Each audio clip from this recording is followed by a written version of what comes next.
السلام عليكم ورحمة الله وبركاته. أسعد الله أوقاتكم بكل خير وبكل سعادة. أخباركم إيه؟ عاملين إيه؟ يا رب تكونوا بخير. الجبنة الكريمي كتير مننا يعني مش ما بيحبوش الجبنة القريش ومش مستحبة ليهم في نظام الدايت، فبيبقوا حابين الجبنة الكريمي أو الجبنة العلف.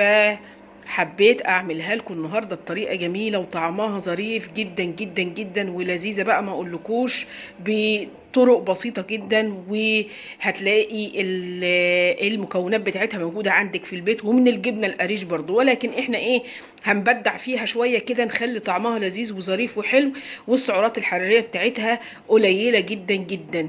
يعني طبق جميل زي اللي قدامنا ده لا يوازي 50 سعر حراري، وناكله بقى بالقته بالخس بالخيار، لو لنا عيش ناخد ربع رغيف. الطبق ما اقولكوش طعمه روعه. تعالوا بينا نقول لكم هنعمل ايه بالظبط.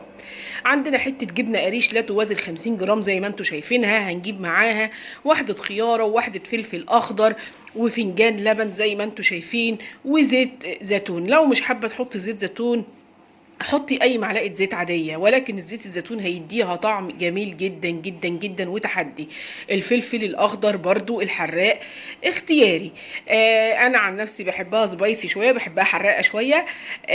فلو انت مش حباها حراقه او عايزه تاخدي طعم الفلفل فيها، هاتلها فلفل رومي.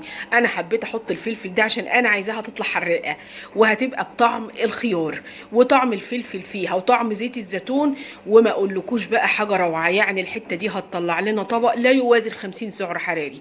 طيب تعالوا بينا هنشوف هنعمل ايه. حته الجبنه بتاعتنا الظريفه اللي هي 50 جرام دي هنحطها في الشفشق بتاع الهاند بلندر، والكلام ده نقدر نعمله في الخلاط لو ما عندكيش هاند بلندر، يعني الخلاط يمشي معانا. حطينا حته الجبنه بتاعتنا وحطينا فنجان اللبن بتاعنا، وبدأنا نخرط الفلفل الأخضر وهنخرط الخيارة بتاعتنا وهنحط معلقة الزيت الزيتون. كله هنحطه على بعضه في الشفشق بتاع الهاند بلندر، وبرده ينفع نعمل كل ده في شفشق الخلاط. وهنبدأ نضرب المكونات كلها مع بعض لحد ما تدينا جبنة كريمي ما اقولكوش طعمها ظريف جدا جدا ولذيذ جدا جدا. لو ما بتحبيش الجبنه القريش تقدري تعملي الجبنه الكريمي بالطريقه دي. بصوا زي ما انتم شايفين حطيت لها حوالي معلقه زيت زيتون، مكترتش.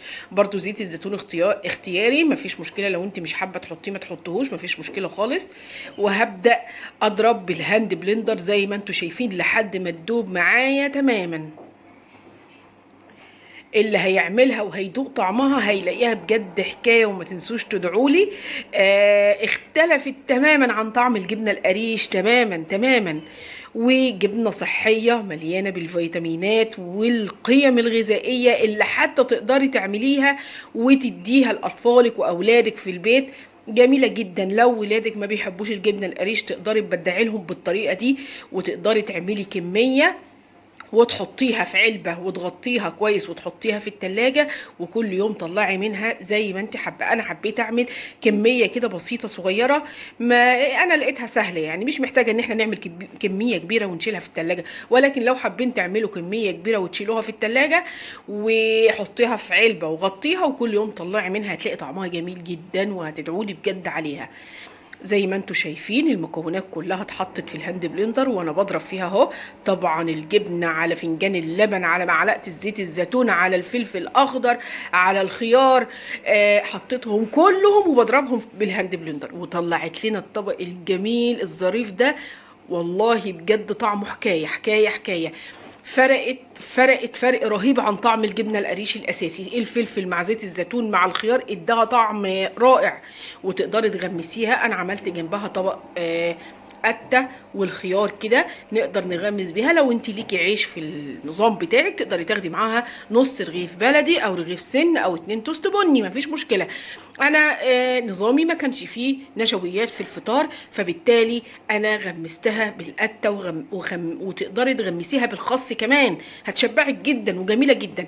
تعرفي ان الطبق ده سعراته الحراريه 50 سعر حراري. اه والله 50 سعر حراري، يعني يعتبر حاجه كده لا تذكر. والطبق ما شاء الله كبير وهيشبعك. ويا رب اكون افدتكم. ما تنسوش تعملوا لايك للفيديو. السلام عليكم ورحمه الله وبركاته.